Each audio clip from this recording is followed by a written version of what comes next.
नमस्कार. मी प्राध्यापक सुहास पाटील. साखर आयुक्त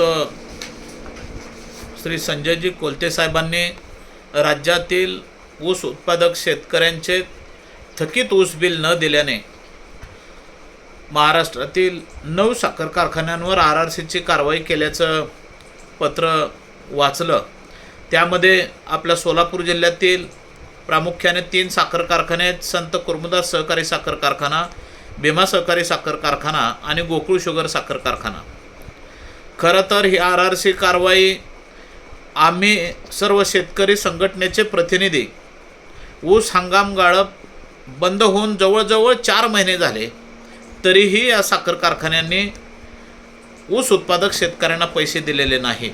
अशा साखर कारखान्यांवर त्वरित RRC कारवाई करा या बाबतीत आम्ही सातत्याने पाठपुरावा करत होतो आणि आज या साखर कारखान्यांवर RRC कारवाई झाल्याचे पत्र आम्हाला मिळाले.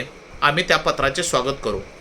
परंतु या राज्यातील इतर साखर कारखान्यांनी सुद्धा जवळजवळ 1000 कोटी रुपये ऊस उत्पादक शेतकऱ्यांचे आज थकीत ऊस बिल देणे आहे. याही साखर कारखान्यांवर लागलीच कारवाई केली पाहिजे.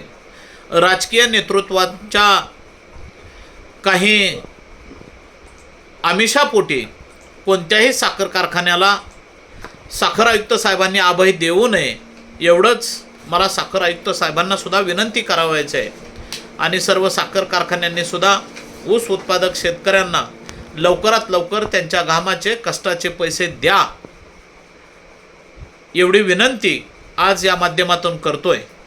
आणि शेवटी ऊस नियंत्रण मंडळाच्या आमच्या सर्व बैठकांमध्ये मी सातत्याने याबाबत आवाज उठवला की थकीत ऊस उत्पादक शेतकऱ्यांचं ऊस बिल देण्यासाठी नुसती RRC कारवाई करून उपयोग नाही, तर साखर कारखान्याचे चेअरमन, संचालक मंडळ आणि कार्यकारी संचालक यांच्यावर फसवणुकीचे गुन्हे दाखल करावेत.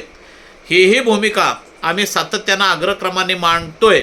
आणि येणाऱ्या ऊस नियंत्रण कायदा 2026 यामध्ये ही नवीन दुरुस्ती केंद्र शासनाने घ्यावी याबाबतही आम्ही सातत्यानं पाठपुरावा करीत आहोत.